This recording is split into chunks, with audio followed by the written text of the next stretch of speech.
그날도 전화를 걸었습니다. 어머님께요. 벨소리가 울렸어요. 한 번, 두 번, 세 번.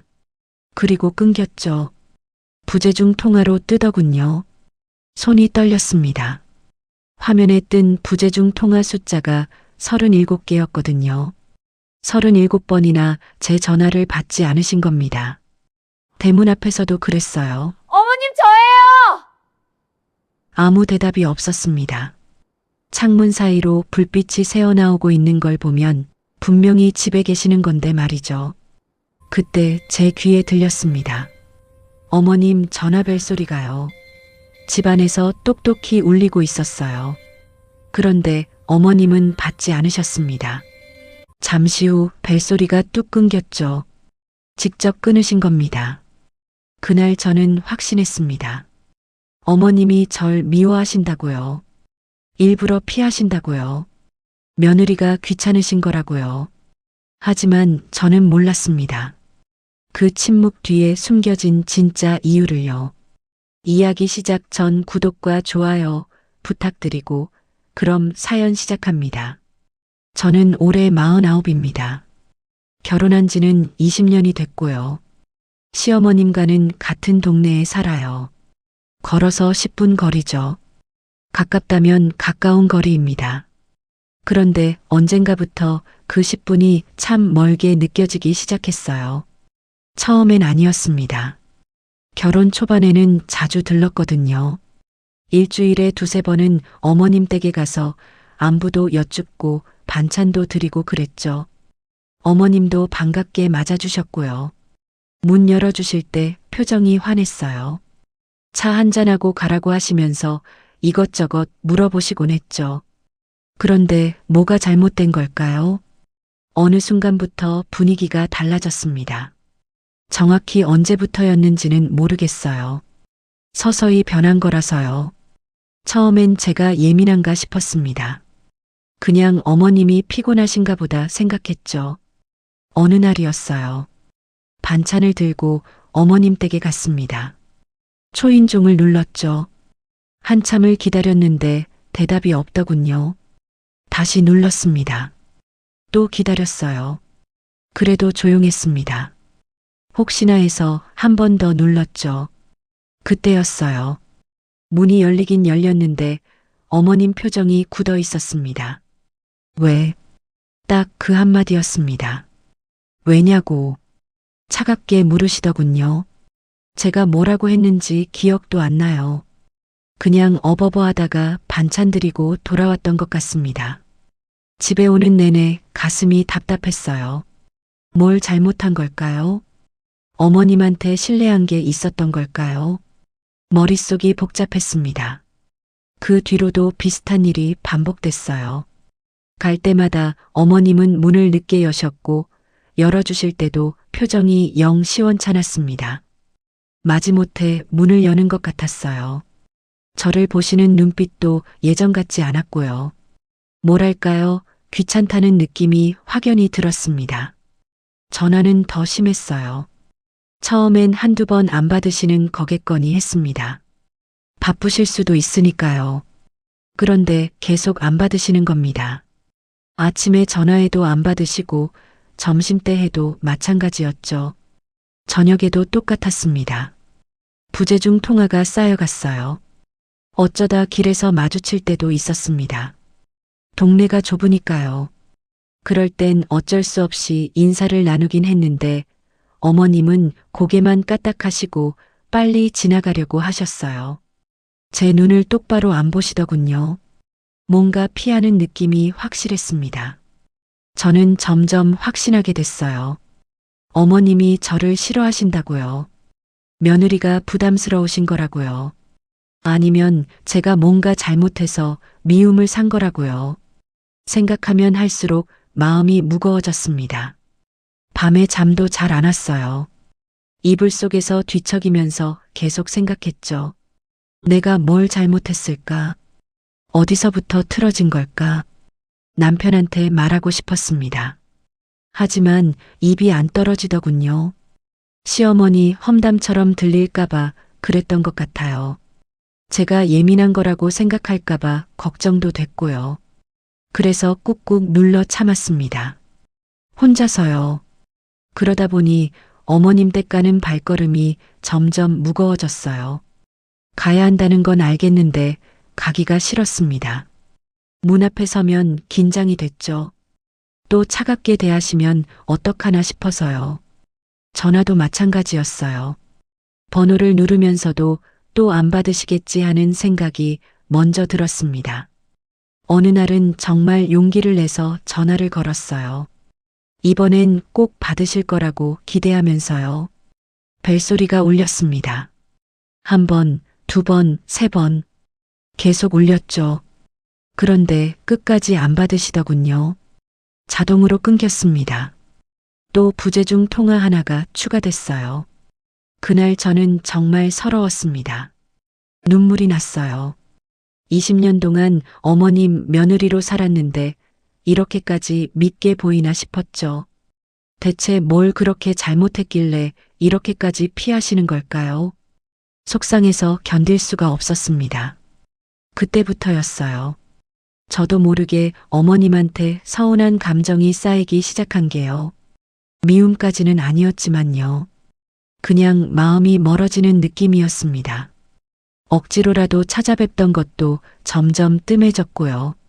전화도 자주 안 하게 됐습니다. 어차피 안 받으실 거니까요. 남편은 몰랐을 겁니다. 제가 이렇게 힘들어하는지요. 아니, 알았을 수도 있겠네요. 근데 못 본 척한 건지도 모르죠. 고부 사이가 이렇게 멀어지는 걸 지켜보면서요. 어쨌든 저는 그렇게 혼자 소가리를 했습니다. 참다 못해 남편한테 말했습니다. 어느 날 저녁이었어요.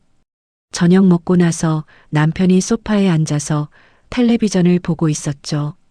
저는 옆에 앉아서 조심스럽게 말을 꺼냈습니다. 여보, 요즘 어머님이 제 전화를 잘 안 받으시는 것 같아요. 남편이 화면에서 눈을 떼지 않고 대답했어요. 그래. 엄마가 다른 거 하느라 바빠서 그랬겠지 뭐. 바쁘시다고요. 저는 한숨이 나왔습니다. 바쁘신 게 아니라는 걸 어떻게 설명해야 할까요? 바쁜 것 같진 않아요.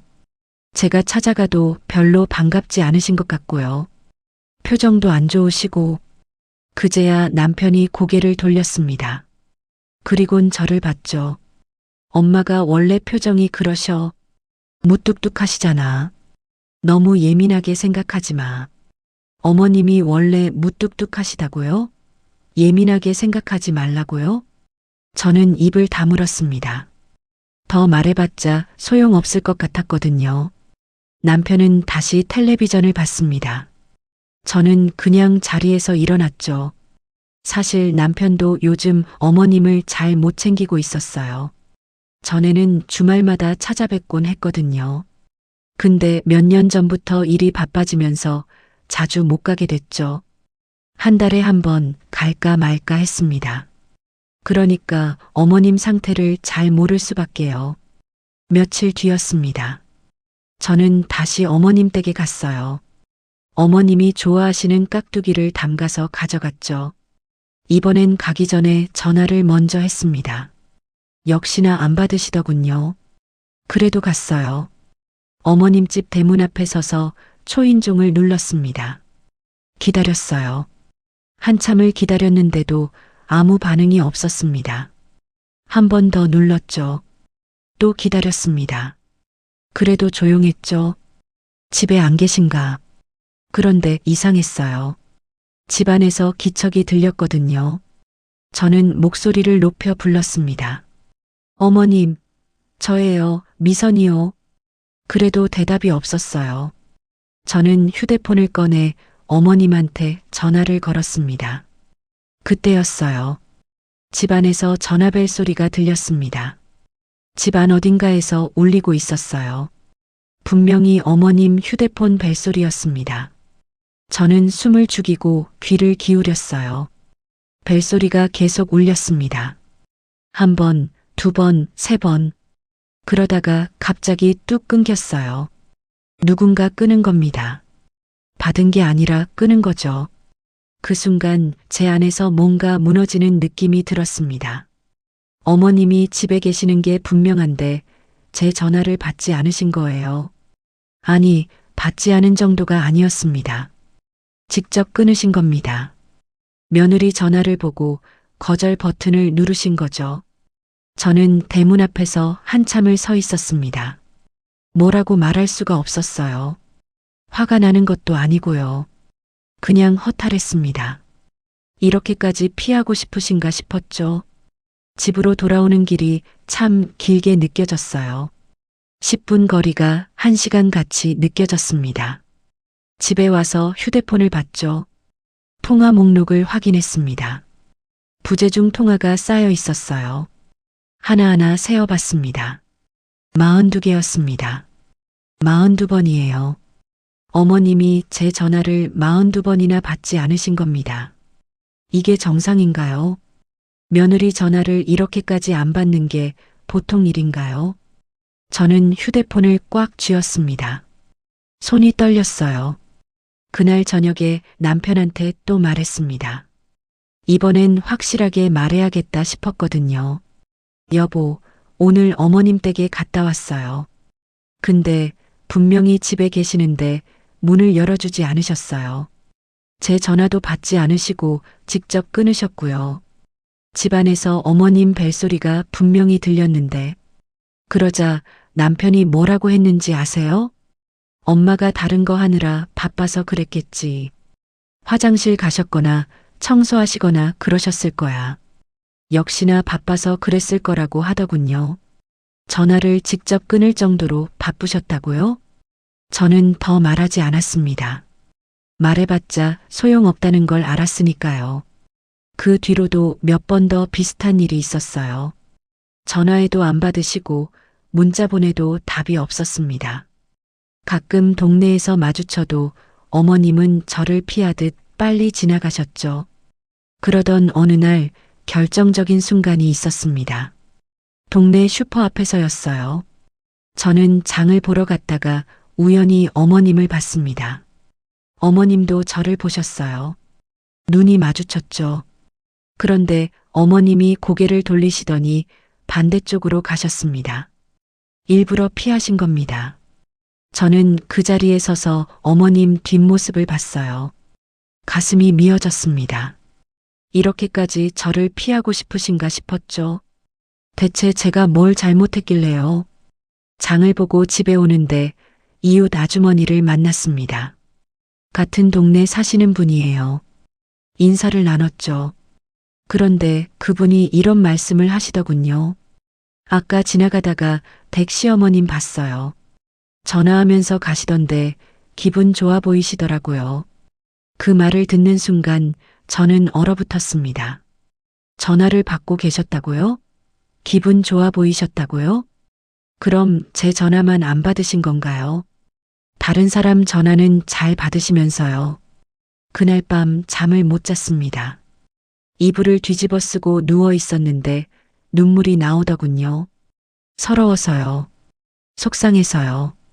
시어머니한테 이렇게까지 미움을 받는 며느리가 또 있을까요? 그때부터 제 마음도 완전히 돌아섰습니다. 더 이상 어머님한테 잘 보이려고 애쓰지 않기로 했어요. 어차피 뭘 해도 소용없을 것 같았거든요. 찾아뵙는 것도 그만뒀습니다. 전화도 안 했고요. 남편한테 더 이상 말하지도 않았어요. 말해봤자 이해 못할 테니까요. 저는 그냥 혼자 속으로 사겠습니다. 고부 사이는 그렇게 점점 더 멀어져 갔죠. 시간이 흘렀습니다. 어머님과 연락을 끊은 지 한 달쯤 됐을 때였어요. 동네 마트에서 또 이웃 아주머니를 만났습니다. 그분이 제게 물으시더군요. 요즘 시어머님 어떠세요? 병원 자주 다니신다던데. 병원이요? 저는 깜짝 놀랐습니다.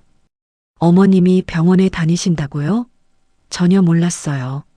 남편한테도 들은 적이 없었고요. 무슨 병원이요? 아, 그건 저도 잘 모르겠어요. 그냥 요즘 병원 자주 가신다고 들었어요. 집에 와서 남편한테 물었습니다. 어머님이 어디 편찮으신지 아냐고요. 남편도 고개를 저었어요.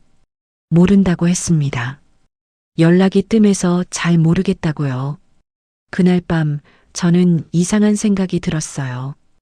혹시 어머님이 아프신 건 아닐까요? 아프면 사람이 예민해진다고들 하잖아요. 그래서 저를 피하시는 건 아닐까요?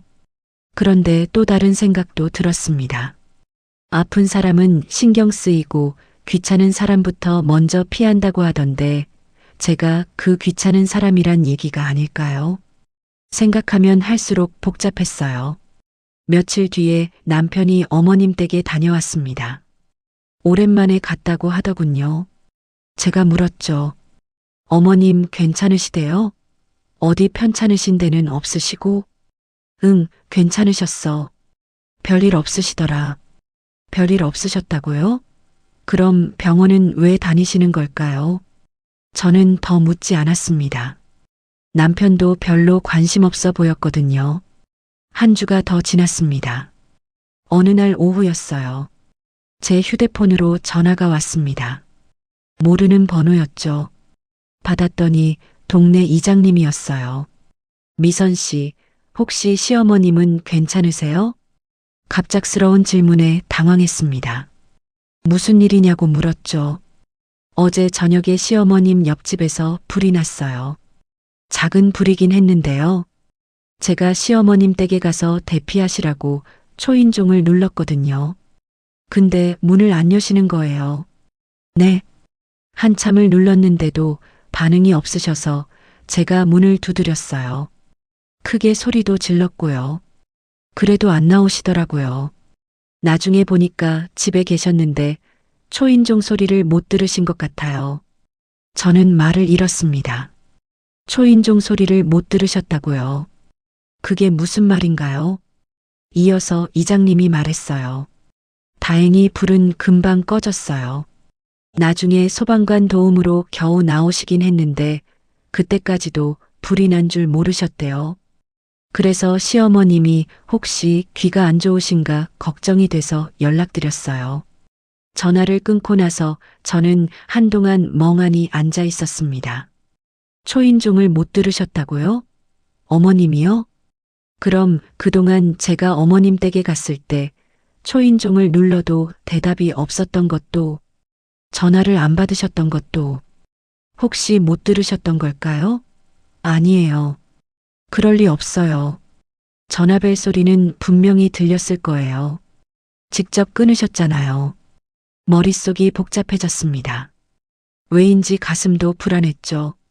지금까지 제가 생각했던 게 전부 오해였던 걸까요? 어머님이 저를 미워해서 피한 게 아니라 다른 이유가 있었던 걸까요? 저는 그날 밤 잠을 제대로 못 잤습니다. 이장님 말씀이 계속 머릿속을 맴돌았거든요. 초인종을 못 들으셨다는 말이요. 귀가 안 좋으신 게 아니냐는 말이요. 다음 날 아침 남편한테 말했습니다. 이장님한테서 들은 얘기를요. 남편도 놀라더군요. 그리고 그날 남편은 바로 어머님 댁에 갔습니다. 저도 따라갔어요. 어머님은 역시나 초인종을 못 들으셨습니다. 한참을 눌러도 대답이 없었죠. 남편이 문을 두드렸어요. 큰 소리로 엄마라고 불렀습니다. 그제야 문이 열렸어요. 어머님은 놀란 표정이었습니다. 우리가 왔는지 몰랐다는 얼굴이었죠. 남편이 물었어요. 엄마, 초인종 안 들리셨어요? 어머님이 잠깐 머뭇거리시더니 고개를 저으셨습니다. 아니, 들렸어. 그냥 좀 늦게 나온 거야. 거짓말이었습니다. 표정을 보니 알 수 있었어요. 분명히 못 들으신 거였죠. 근데 왜 거짓말을 하시는 걸까요? 그날 저는 처음으로 어머님을 유심히 봤습니다.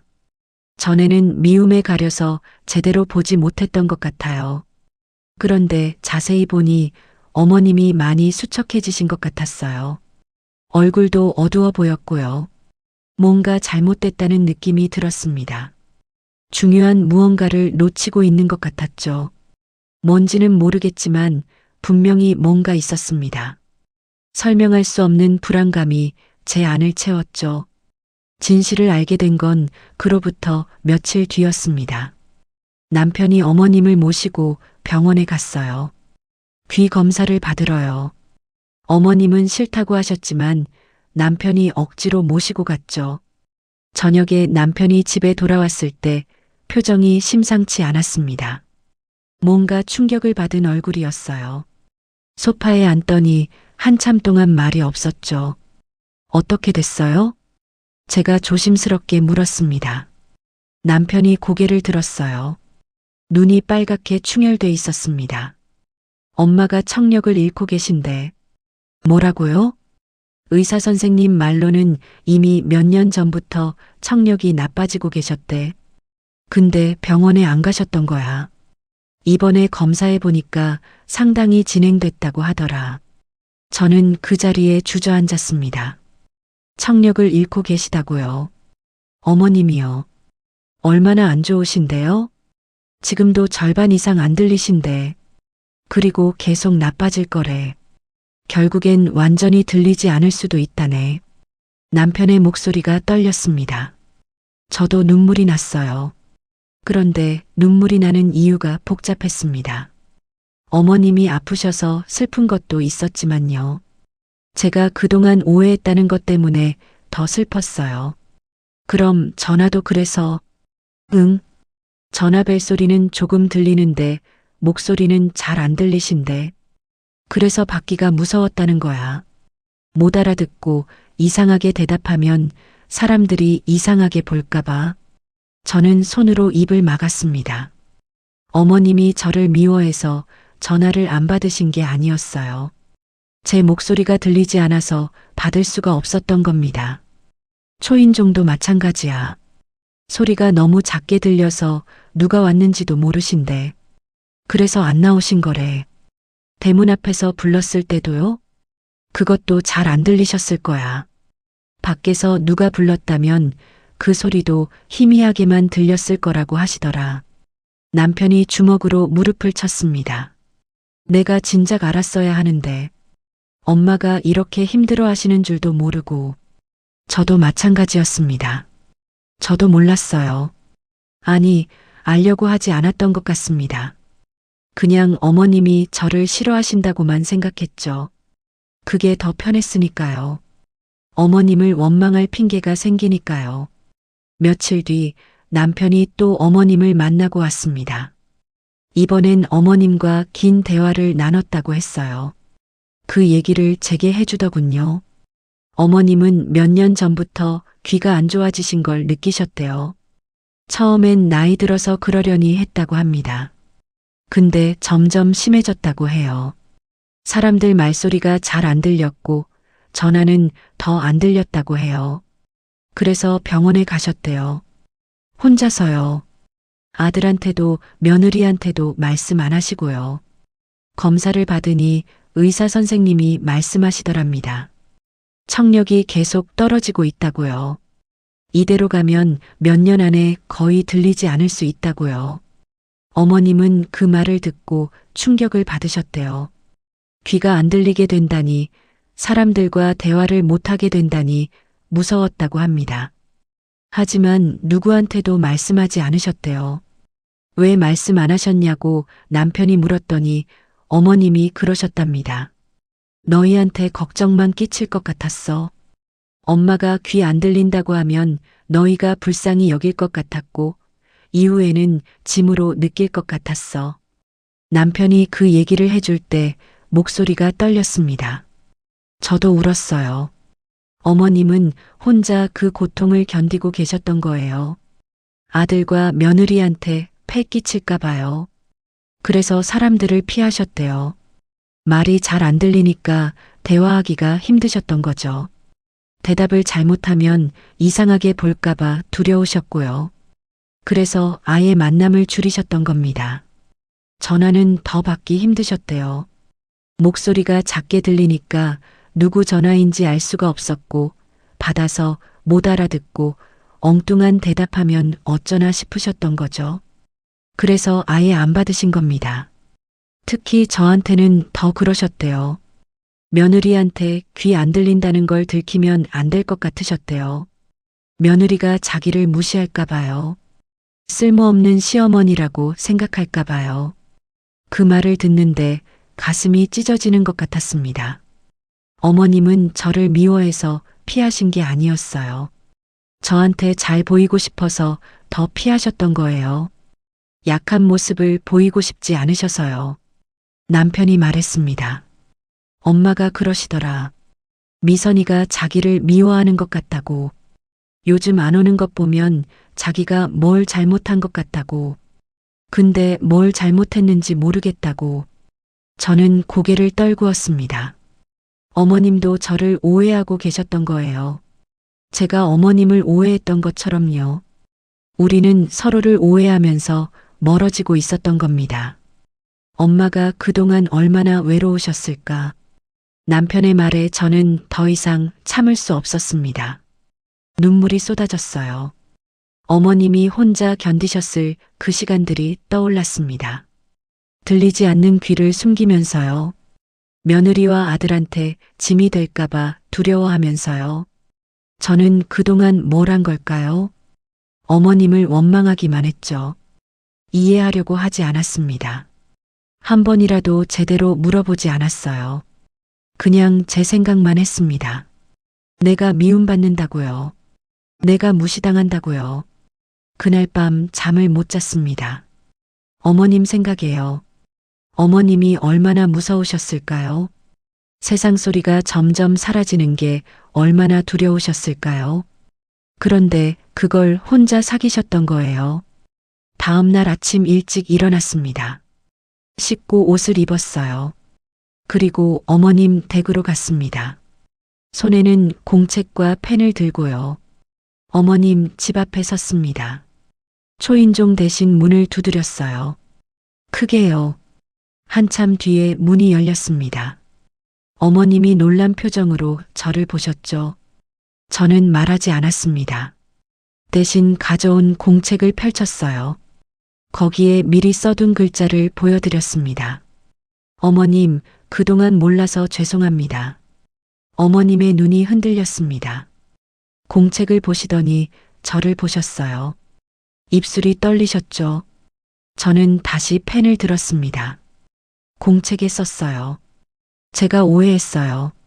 어머님이 저를 싫어하시는 줄 알았어요. 그래서 서운했어요. 하지만 이제 알았어요.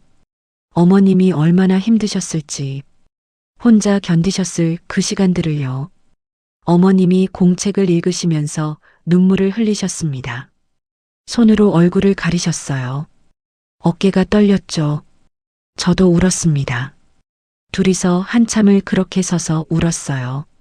말없이요. 잠시 후 어머님이 저를 안으로 들이셨습니다. 거실에 함께 앉았죠. 저는 공책에 계속 썼습니다. 앞으로 자주 올게요. 말 대신 이렇게 쓸게요. 어머님이 편하신 방법으로 할게요. 어머님이 고개를 끄덕이셨습니다. 그리고 제 손을 잡으셨어요. 따뜻했습니다. 그날 우리는 오랜 시간 함께 있었어요. 저는 공책에 글을 쓰고 어머님은 읽으신 후 말씀으로 대답하셨습니다. 서로 미안하다고 했고요. 고맙다고 했습니다. 사랑한다는 말도 나눴어요. 그렇게 우리는 새로운 방법으로 가까워지기 시작했습니다. 전화 대신 문자를 보냈어요. 방문할 땐 미리 문자로 알렸고요. 만나서는 제가 공책에 쓰면 어머님이 읽고 답하시는 방식으로 대화했습니다. 처음엔 어색했어요. 제가 글을 쓰고 어머님이 읽으시는 동안 기다려야 했으니까요. 하지만 이상하게도 더 진솔해진 느낌이었습니다. 말로 할 땐 대충 넘어갔던 것들을 글로 쓰니까 더 신중하게 되더라고요. 어머님도 천천히 또박또박 대답해 주셨고요. 어머님도 조금씩 마음을 여시기 시작했어요. 제 글을 읽고 천천히 말씀하셨습니다. 그동안 얼마나 외로우셨는지요. 사람들 만나는 게 두려웠다고요. 특히 며느리인 제게 약한 모습을 보이기 싫어서 더 피했다고요. 가끔 중요한 내용은 어머님도 공책에 적어서 보여주시기도 했습니다. 저도 솔직하게 썼습니다. 어머님이 저를 싫어하시는 줄 알고 얼마나 서러웠는지요. 미움받는다고 생각하니 어머님한테 다가가기가 두려웠다고요. 그래서 저도 멀어졌다고요. 우리는 그렇게 서로의 진심을 나눴습니다. 오해가 풀리니까 마음도 가까워졌어요. 이제는 일주일에 2~3번 어머님 댁에 가요. 갈 때마다 공책을 챙겨가죠.